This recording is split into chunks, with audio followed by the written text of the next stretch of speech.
Antes de comenzar no olvides suscribirte, darle like y comentar. Puedes seguirme en mis redes sociales para proponerme nuevas historias y apoyarme, enlaces en la descripción. Cazadores de sombras. Las últimas horas. La cadena de hierro. De Cassandra Clare. Epílogo. El viento azotaba la llanura rocosa como la cola de un gato enrabiado. Tatiana Blackthorne se apretó más la vieja capa con la que se envolvía mientras subía trabajosamente la ladera de sotavento de una colina quebrada. A lo lejos, por abajo, veía la ciudadela irredenta, que iba empequeñeciéndose con la distancia, rodeada de su foso rojo de lava ardiente y magma. Las hermanas de hierro desechaban las armas de armas que no podían usar en la lava, tan peligroso era el material en las manos que no fueran las adecuadas. Aunque no habían notado que ya había conseguido sacar un trozo de ese material, pensó Tatiana con satisfacción. La consideraban una especie de cenicienta loca, que mascullaba para sí en rincones negruzcos, que se encogía cuando le hablaban, que daba largos paseos al sol en las llanuras de musgo color esmeralda. No podía evitar preguntarse cuándo darían la alarma, cuándo se percatarían de que ella se había ido definitivamente de la ciudadela y no pensaba volver. Darían la alarma, pero eso ya no importaba. Había lanzado el último dado, había cruzado el Rubicón. No había vuelta atrás. No le importaba. Ya hacía mucho tiempo que había roto con todo lo que era Nefilim. No podía escapar de ellos o de su persecución, no en esta tierra, pero eso tampoco importaba. Había escogido muy bien a sus aliados. En ese momento, lo vio. Se hallaba en lo alto de la colina, sonriéndole. Era más hermoso que nunca, hermoso como lo eran la libertad y el pecado. Jadeaba cuando llegó hasta él, que estaba apoyado en un peñasco musgoso, examinándose las uñas traslúcidas. Todo en Belial era traslúcido, como si se hubiera formado de lágrimas humanas. Tatiana podía ver a través de él la larga extensión de tierra volcánica yerma de más allá. ¿Lo tienes?, preguntó él con una voz musical. Bonito saludo, replicó Tatiana. Pudo ver que en vez de una herida manchándole la ropa blanca ya tenía dos, una bajo la otra. ¿Sangraban sin parar? Tatiana apretó los labios. Niños estúpidos, pensó, tan peligrosamente tontos como sus padres, desconocedores de las apuestas en el juego que jugaban. ¿Tu plan fue un éxito? ¿Pudiste emplear el hadamas que te entregué? Sin duda. Y tu hijo hizo su parte de un modo excelente. Belial sonrió, y si había alguna mueca de dolor detrás de esa sonrisa, Tatiana no la veía. Esa parte de nuestro plan ya queda atrás. Ahora miramos al futuro. Y el futuro está en ti. ¿Tienes lo que me prometiste? Sí. Tatiana cogió el objeto de metal que llevaba metido bajo el grueso cinturón. Lo alzó, una llave de hierro, ennegrecida por el tiempo y cargada de promesas. La llave de las tumbas de hierro. Miró hacia atrás. Tal vez fuera su imaginación, pero creyó ver pequeñas figuritas saliendo de la ciudadela, como hormigas atribuladas. Ahora, llévame lejos de aquí, como me juraste que harías. Belial hizo una profunda reverencia. A tu servicio, mi cisne negro, dijo, y su risa la envolvió como el dulce olor del láudano, la fue alzando mientras el mundo blanco y verde que la rodeaba iba deshaciéndose alrededor, llevándola muy lejos. Siempre hay que tener cuidado con los libros. Una historia extra con Magnus y YM. Albert Pangborn tiene razón, ¿sabes?, dijo Jem tranquilamente. Los Nefilim tienen derecho al libro negro de los muertos. Magnus puso los ojos en blanco. Jem alzó las manos. No estoy diciendo que apoyo a Albert cuando dice que el único sitio correcto es el Instituto de Cornwall. Solo que, si nos guiamos estrictamente por la letra de los acuerdos, lo que estamos haciendo en este momento es ilegal. El acto legal en el que estaban ocupados en ese momento era escoltar el antedicho volumen al laberinto espiral para someterlo a reparación y a un posible exorcismo, después de haberlo cogido de la biblioteca del Instituto de Cornwall. Cuando Jem había aceptado la tarea de examinar los libros de hechizos de la biblioteca de ese instituto, no se había esperado ese nivel de excitación. Era bien sabido que el Instituto de Cornwall poseía una extensa colección de libros de hechizos cuyo contenido, siendo benevolentes, se podría calificar de cuestionable. Pero Magnus y él ya llevaban casi 2 semanas en Cornwall cuando Pangborn, el director del instituto, se había quejado de que uno de sus libros no paraba de saltar del estante al suelo cuando no lo miraban.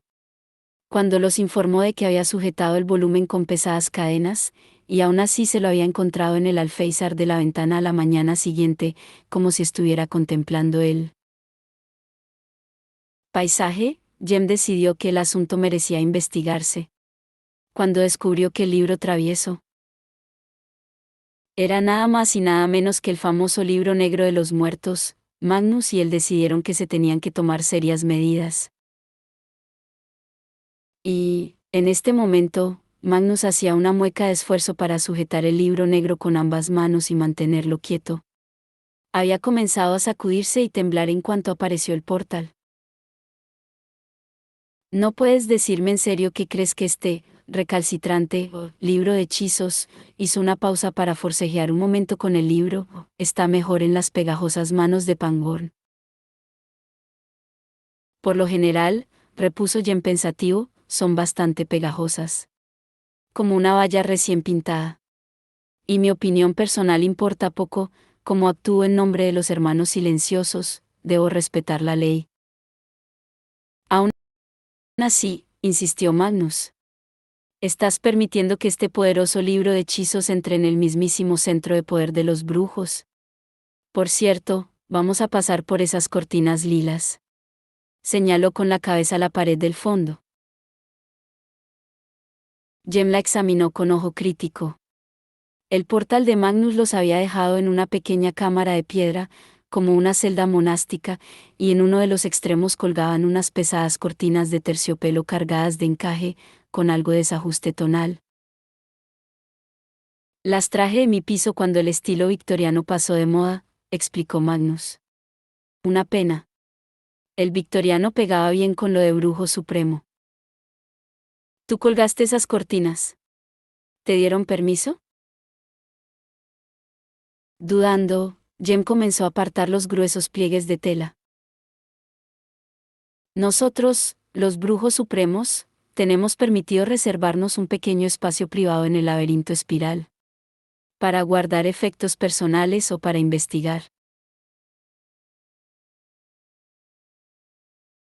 Como un cubículo en una biblioteca, comentó Jem, pero se detuvo, porque al otro lado de las cortinas se hallaba el supuesto espacio privado de Magnus, y más que un estudio parecía una gruta prerrafaelita. Un arroyo cruzaba la habitación por el centro, fluyendo desde alguna fuente desconocida hacia algún destino desconocido, sobre un lecho de cantos rodados de río, que brillaban como las escamas de un dragón.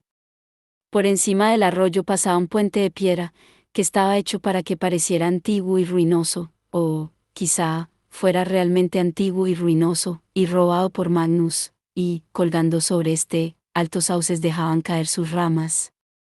Aquí y allí había pequeñas pilas de libros encuadernados en tela o en cuero, unas cuantas, en la yerba, junto al arroyo, otra, en el puente, unas cuantas, atadas curiosamente a las ramas de los sauces. Magnus suspiró satisfecho. Disfrútalo, este es el rincón más agradable de todo el laberinto. El resto es sobre todo piedra fría y húmeda, y luz rara. Miró a Jem de reojo. Parece sorprendido. Quiero decir, tanto como cualquier hermano silencioso parece alguna vez algo. Bueno, no te ofendas, repuso Jem, pero esperaba un ambiente algo más. ¿Decaente? Preguntó Magnus. Soy un ser complejo de muchas capas, hermano Sakaraya. Examinó el libro negro con ojo crítico, parecía haber dejado de temblar una vez dentro del laberinto espiral. Eso era cierto, claro, pensó Jem, pero Magnus protegía muy bien esas capas. Reconoció la intimidad que Magnus le estaba mostrando al permitirle entrar en ese espacio. En cierto sentido, era más interesante de lo que los extrañísimos Antasantorum del laberinto podrían ser, aunque era sobre eso que Will le preguntaría a su vuelta. Will. Por un momento, su mente se alejó de allí y volvió a Inglaterra. Una cierta inquietud le bullía en algún punto del pecho. Magnus se sentó sobre la yerba y estaba comenzando a hojear la pila de libros pequeños que tenía cerca. ¿Tiene Tessa un lugar aquí?, preguntó Gemma a Magnus. Magnus levantó la vista del libro y alzó las cejas. Tú lo sabrás mejor que yo, respondió. Por lo que sé, como bruja es bienvenida a tener un lugar aquí. Aunque es políticamente aconsejable para la directora de un instituto de cazadores de sombras tener trato privado con el laberinto espiral. Los hermanos silenciosos tratan con el laberinto espiral, dijo Jem. Incluso las hermanas de hierro, si tienen alguna consulta específica. Magnus se encogió de hombros. No hace falta que me hables de las inconsistencias de la clave cuando se trata de la relación con los subterráneos. Creo que consideran que los hermanos silenciosos son un poco más brujos que los otros Nefilim. Viven muchísimo tiempo, tienen una presencia inquietante, son amantes de capas y capuchas. Se irguió y se sacudió yerba que no tenía de sus pantalones verde botella. Cogió el libro entre los brazos. ¿Vamos a ver cómo arreglamos este libraco? No insultes al libro, sugirió Jem. No le gustaba la idea de un libro que se movía solo. Hablaba de posesión demoníaca, aunque Magnus mantenía que cegueramente solo era un hechizo activado por error en el interior del propio libro. ¿Qué plan tenemos? Llevamos el libro a la cámara de bronce, contestó Magnus, donde se guardan los libros de hechizos que necesitan diferentes clases de, llamémosle, reparación. ¿Vamos? Fuera del jardín de Magnus, el laberinto espiral era más como Jem lo había visto la última vez que había estado allí. Se trataba de un laberinto y formaba una especie de espiral, pero, más allá de eso, no entendía nada de cómo estaba distribuido.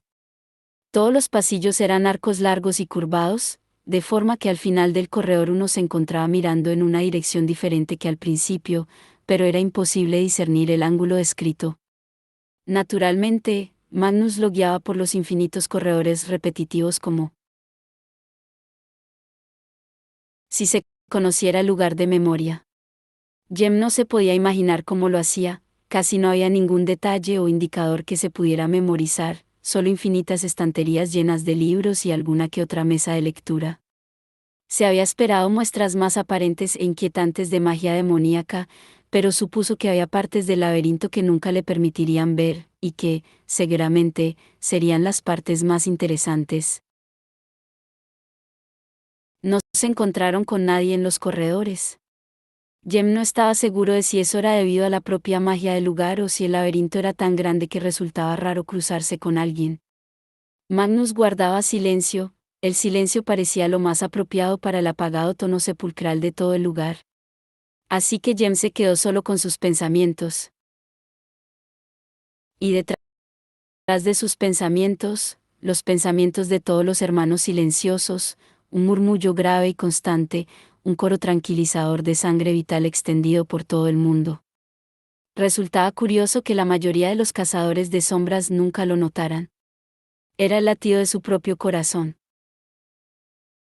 Pero fuera de ese corazón y presionándolo como un clavo contra una piel suave, Jem estaba preocupado por su familia y sus amigos. Algo terrible estaba sucediendo en Londres, y no podía ayudarlos, parte de su corazón estaba allí. Todo había parecido tranquilo cuando llegaron a Cornwall, no había recibido ningún mensaje urgente, ni ninguna indicación de un inminente desastre hasta que fue demasiado tarde, y para entonces ya se habían encontrado con el peligro del incontrolable libro negro. Estaban asesinando a cazadores de sombras. Alastair y Cordelia acaban de perder a su padre, y debían de estar enfrentándose al dolor del luto por un hombre al que habían querido pero no soportado. Y la familia Blackthorn, Tatiana había sido encarcelada por participar en prácticas nigrománticas, pero también pasaba algo extraño con su hija, Grace, y Jem sospechaba que Lucie podría estar involucrada en ello de algún modo. Jem se detuvo de golpe. Magnus lo estaba mirando raro. ¿Sí?, preguntó Jem educadamente. Supongo que no debería sorprenderme que estés tan silencioso, dijo Magnus rascándose la nariz. Teniendo en cuenta tu ocupación, pero... Mis disculpas, contestó Jem. Estaba pensando en los londinenses, en esos con los que tengo algún tipo de relación. Magnus asintió. James, claro. Sé que has trabajado muy duro con él para controlar esos poderes sombríos que tiene. Pero me imagino que le cuesta tener esa conexión con Belial. A todos les cuesta, repuso Jem. James, Lucie, Tessa, incluso a Will. Es como una sombra que se cierne sobre su vida. ¿Y Matthew? Ah, el infeliz Matthew, dijo Magnus. El amor no correspondido lo tortura, pero me da la sensación de que hay alguna cosa más. ¿Sabes algo? James sí sabía. Matthew estaba aplastado bajo el peso de la tristeza, paralizado por la culpa de lo que le había hecho, aunque fuera sin ninguna intención, a Charlotte. Pero Jem no se lo podía contar a nadie, ni siquiera a Will. Ni siquiera a Magnus. Nada que pueda explicar, respondió Jem. Magnus se limitó a menear la cabeza. Y, claro, lo que le ha pasado a Elias Carstairs. Si tienes que regresar a Londres. Jem sintió una ansia muy poco propia de un hermano silencioso. Al instante, cerró esa parte de su mente, conteniendo sus deseos más humanos. No, repuso Jem. Mi función es como hermano silencioso. Se me ha asignado esta tarea y debo cumplirla. Así es la esencia del deber. Ironizó Magnus, y volvió a ponerse en marcha. No es solo el deber, explicó Jem, que lo siguió después de un instante. Es, ¿quién soy? El proceso de unirse a la orden te transforma. Ya no soy el chico que era. No quiero caer en lo obvio, repuso Magnus, pero nadie es ya el chico que era. Sin embargo, entiendo lo que quieres decir, añadió. Pangborn solo ha aceptado que traigamos aquí el libro negro porque tú estabas conmigo. Marcharte sería traicionar la promesa que hiciste. Tu conexión con tu familia, con tus amigos, como Will y Tessa, debe quedar de lado para servir a una causa mayor. Eso lo entiendo. Jem se sobresaltó al darse cuenta de que las paredes de piedra habían desaparecido y que Magnus lo había sacado de los inacabables corredores y conducido a una plataforma de cristal negro que colgaba sobre lo que parecía un abismo sin fondo. En el centro del paisaje enjollado, se alzaba, muy por encima de ellos, un obelisco de bronce pulido. Quedarse boquiabierto no era parte del carácter de los hermanos silenciosos. En vez de eso, Jem miró a Magnus, inquisitivo. Magnus puso los ojos en blanco. Ya veo que los arquitectos han caído en la moda aurora dorada y toda esa palabrería mundana sobre lo oculto. Ahora se ha puesto muy de moda. Todo superficies limpias y reflejantes, y simbolismo exagerado. Palmeó el obelisco. Conocí a un tipo en Viena. ¿Es aquí donde se guardan los otros libros?, preguntó Jem. Está todo tan vacío. Oh, no, repuso Magnus. Esto es como mis cortinas lilas. Veamos. Después de pensar un momento, recitó una frase grave y gutural en algún idioma demoníaco que Jem no reconoció. Con un chirrido, el obelisco comenzó a hundirse en el suelo y, mientras lo hacía, el suelo empezó a bajar y a formar una escalera de caracol alrededor del obelisco. Para hacer magia, iba sorprendentemente lenta, pensó Jem. Magnus lo estaba mirando. ¿Tienes que regresar a Londres?, preguntó con amabilidad. Antes de que bajemos a la cámara. Sé que estás preocupado por todos los de allí. Yo por supuesto que no me chivaría si te fueras con ellos en vez de quedarte aquí con los brujos. Magnus, contestó Jem con firmeza. No. Pero... No, repitió Jem. Claro que quiero volver a Londres. Sigo siendo humano. Hay gente por la que aún siento amor. ¿Sigue siendo tan importante para ti como antes? Preguntó Magnus a media voz. Sí. Jem se cruzó de brazos. La esencia de hacer un voto, explicó. Es que debes poner toda tu voluntad en cumplir ese voto. Si ya no fuera capaz de optar por mi orden, de optar por mi deber, meneó la cabeza.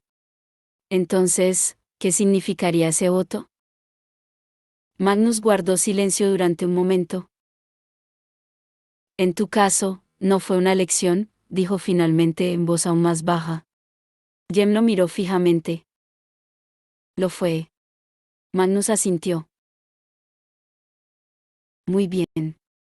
Entonces, vamos. Suspiró. Quizá caemos rápido y podamos volver enseguida a Inglaterra, igualmente. Así que, una vez entremos en la cámara, debemos... Calló y miró de reojo con el ceño fruncido, como si estuviera tratando de recordar algo difícil. Dijo Jem amablemente pasado un momento. Bueno, repuso Magnus, para devolver el libro negro a su estado inerte original, debemos asegurarnos de que se reúna con sus compañeros, o debemos asegurarnos de que no se reúna con sus compañeros. Jem dejó de acercarse a la escalera. ¿Perdona? Seguro que era una de esas dos, dijo Magnus. ¿Y si es la segunda?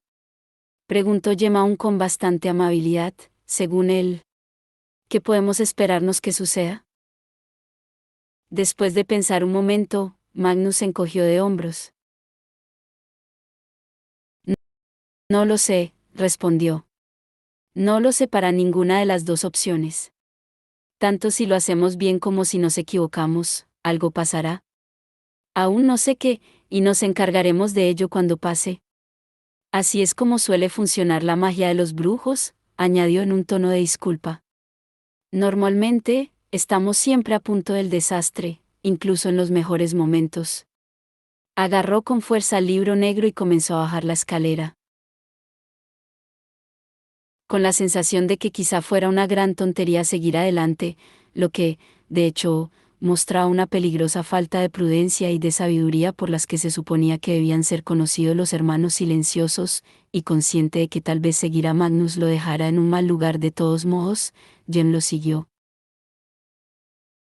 Después de unas cuantas vueltas de espiral, la escalera acabó en una enorme cámara de un brillo cegador.